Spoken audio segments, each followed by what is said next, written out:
Today we're discussing Gran Turismo. It's a racing slash video game slash sports movie directed by Neil Blomkamp, who directed movies like District 9 and Elysium, and stars well-known actors such as David Harbour alongside Orlando Bloom. It's inspired by both the game and real-life story of Jan Mardenborough, who spent thousands of hours playing Gran Turismo at home, only for his dreams to become a reality and eventually compete as a professional Formula One driver. So like I said, Gran Turismo is a strange mix of a racing slash sports slash video game movie, and personally, I'm a sucker for all three of those things. I loved Rush and Ford v Ferrari. Those are two racing movies that come to mind from recent years similar to this one. Think of Gran Turismo as those movies with a video game style twist. There are some really cool elements they do in this film that remind us we're watching a video game movie, but also help the viewer understand what's happening in the races we're watching, which I appreciated because sometimes it's hard to follow what's happening in these racing movies, and the film makes it a lot easier to follow for the viewer. As expected, the racing scenes were electric, they're high octane, very exciting,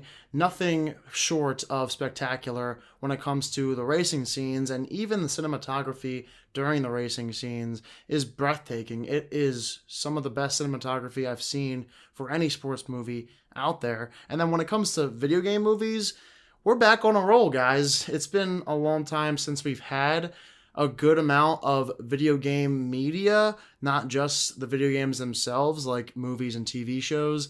This year alone, we've had this and the Super Mario Bros. Movie and the Last of Us TV show. The year before, we had the Halo TV show. The Sonic the Hedgehog movies are really good. Video game movies and shows are on the come up, but this didn't have to be a video game movie per se. However, I'm glad they made it one because it helps bolster the video game movie grade overall. People have been crapping all over video game movies ever since the mid-90s with that Super Mario Bros. Movie, the live action one, and rightfully so. Video game movies have not been good up until now, and I hope that this is a good sign that we can get several more good video game to movie adaptations. It's of course fun seeing David Harbour and Orlando Bloom. I like that Harbour is building a resume for himself outside of just Stranger Things. As for Orlando Bloom, I feel like this guy has been absent from big screen movies for a long time now. Think about it. What was the last big movie you saw Orlando Bloom in? Maybe Pirates of the Caribbean? One of those films?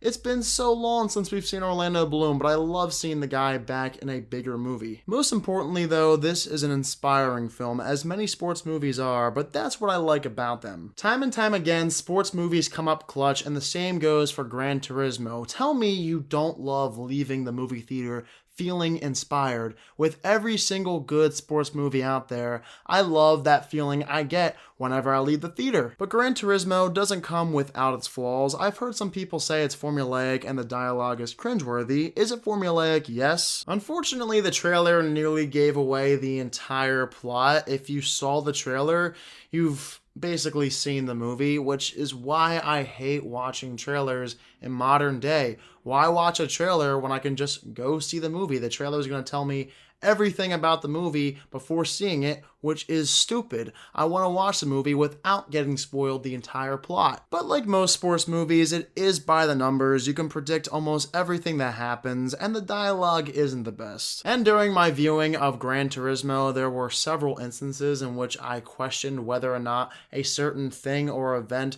actually happened in the real life story. You ever watch a sports movie and wonder, did this happen in real life, or did they just do this to make it more cinematically intense? It's a technique many sports movies use to put the viewer on the edge of your seat, so I get why sports movies don't always stay true to the real story. But in some cases in Gran Turismo, I was like, okay buddy, there is no way in the real life story there were this many close race finishes.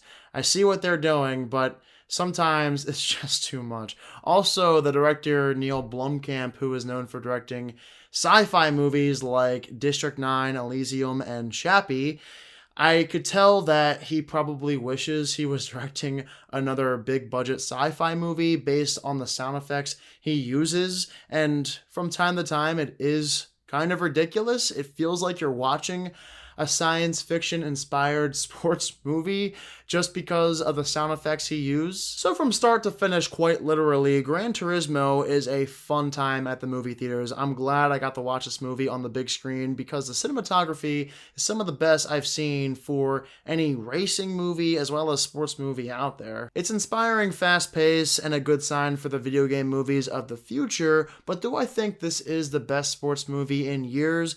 I think it's up there, but not at the top. I prefer a few others like the Creed movies, King Richard, and even Ford versus Ferrari.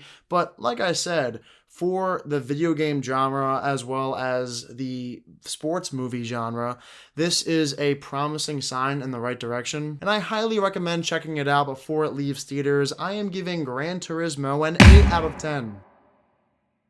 That score may seem a little high for some of you, but this movie did it all. It provided everything I wanted out of a sports/video game movie, and it succeeded in every way possible. So for those of you who checked out Gran Turismo, what are your thoughts of it? Do you think it's a high-quality sports/video game movie? Let me know down below in the comment section. And as always, if you're new to my channel, click the subscribe button and give this video a thumbs up if you enjoyed it. Thank you all so much for watching this video, and I hope you all have a fantastic day.